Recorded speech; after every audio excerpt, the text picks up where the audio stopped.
Durak. I'm the Chief Operating Officer and Head of Customer Success for Solvoyo. We are a next-generation platform that helps clients manage their supply chains end-to-end, from demand all the way to delivery, with little to no human intervention. Welcome. When you look at kind of your experience as a professional over the last 2 decades, right?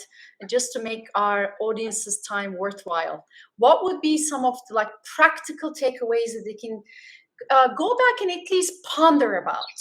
And same question to you, Asena. Yeah, I think there's a couple key takeaways.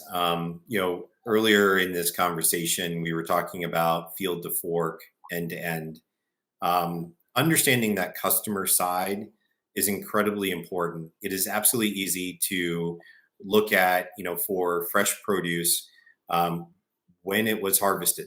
You can get that information, and to be able to be at that point of sale to your customer and understand how fresh the product is, it's a very real moment that you're faced with numbers that just probably don't make sense, and you've got to make sense of.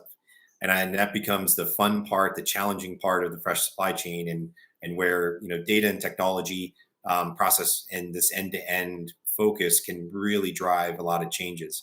So I think first is understand where you're at. So really a current state in terms of how fresh are you delivering. If you're like me, it's one thing to look for the best by date, but then after you pull that packaged salad, off the shelf, then you start inspecting it, right? You start looking at every leaf of lettuce in there to understand the quality, and you may put it back.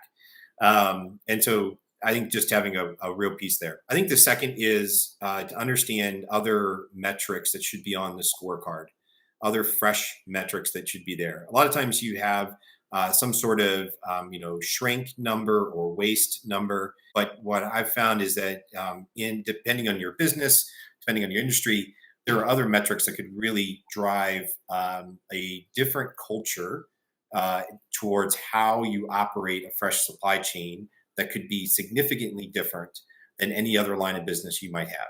The third piece is, as you think about supply chain and being responsive and agile to disruptions, making sure that you understand where you need to synchronize demand and supply. And then going back to some of Asena's comments, what are the problems, what are the situations that you want the demand side to be accountable for, and what is it that you want the supply side accountable for? And that's a fairly straightforward exercise. It doesn't require a lot of complexity, but you may say, listen, I want the demand side to manage seasonality, but on the supply side, you're going to manage the sourcing changes, and you're going to manage the everything that Mother Nature throws at you, because we want to manage it over there. You may decide something very, very different. I think as you get clarity on that, then it starts to have clarity on roles, responsibility, process, and then what technology you need ultimately to be underpinning all of that to make it come to life. I think the other one, and I think a lot of retailers are doing this. I think a lot of growers and suppliers are doing this, but the last thing I would give you, I know I said last thing earlier, and it's my last thing, but a lot of times you hear, depending on what industry you come from, you've had first in, first out, you've had last in, first out. In fresh, it really is first expired, first out. And understanding how that comes to life in your supply chain, and is it giving you the results that you want? Because you could have a data gap, you could have an analytical gap, you may have a process gap. And so that's the other practical application I'd give you. Oh, love it. This is why we bring the real people to webinars as opposed to talking heads like us. So thank you so much, Mike. And Asena, let's start from the last point that Mike made. I mean, there is the best before dates, but there's also net sales dates, right? How do you really, can you incorporate that into your takeaways? Because it's so critical to meet freshness expectations. You need to really track the batches and these dates very carefully, and it means different things, not just the shelf life, but there's a lot more complexity to shelf life. So can you talk about that, and then maybe some other takeaways? Yeah, of course. So obviously there are so many arenas to tackle across the supply chain, but going back to your earlier point, Mike, kind of working your way back from the customer, what is the customer looking at, and does the expiration day really literally mean product is going to be sold until then, or is the customer actually taking into account how much they're going to keep them in their fridge? They're actually counting back, and they're not buying something that's going to expire in 3 days because they know they're not going to consume it.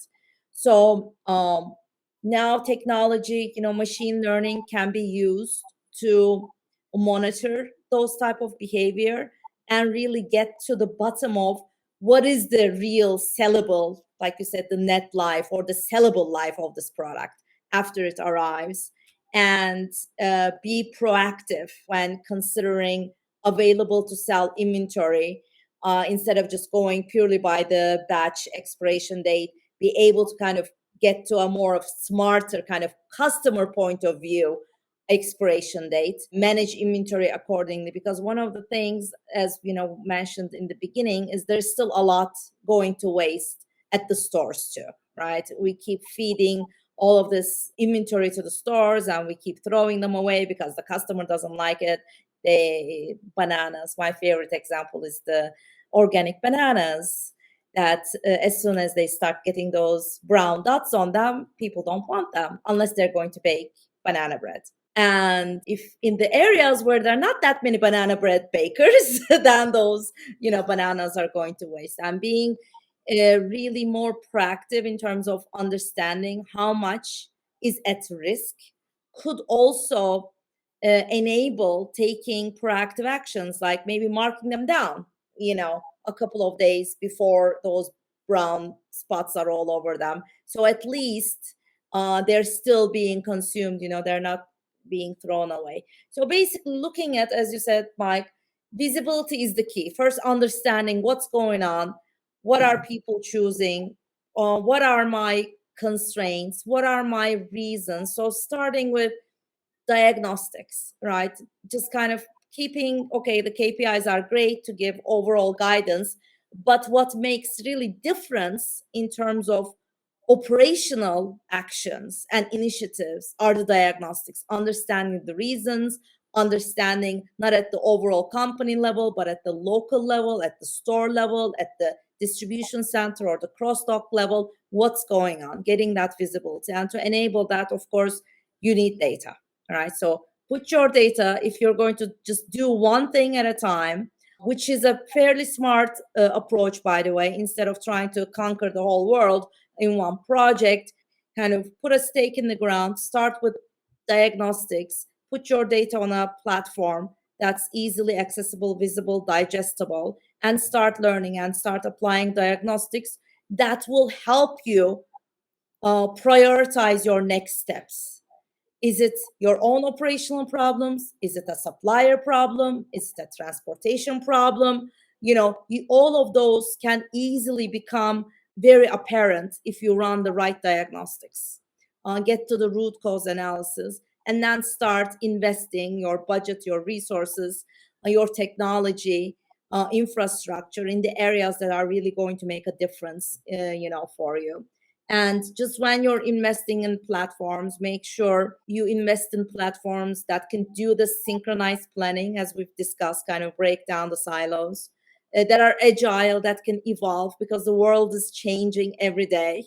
You don't want to invest, your time, your resources, your team's attention, change management efforts into technology that's going to be outdated. So make sure what you're getting or what you're building is agile enough that it can change, every month if you need to. So build Lego-like pieces, composable pieces that can be updated easily, that can be configured in different ways. My recommendation is, again, start small, learn from it, make your priorities based on actual data, and then pick your next target and move on in an agile manner.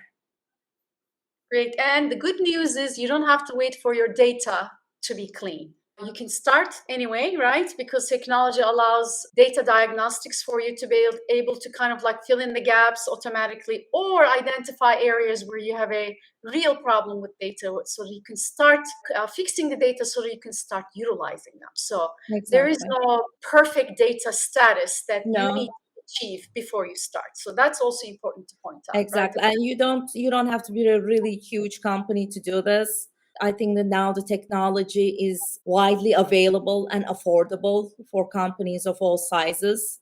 And as you said before, for many years, data really got in the way.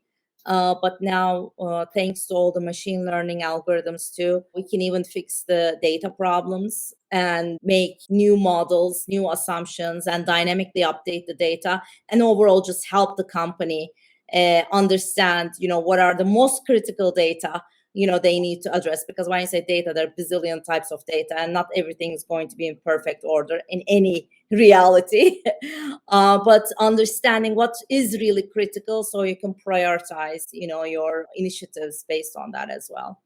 Well, thank you so much, guys. This has been wonderful. Hopefully, we gave our audience some ideas to ponder, some practical applications to bring into their daily lives, and any questions that anybody has that we can actually pose, any member of our panel, please send us emails and call us. We'd be more than happy to address them.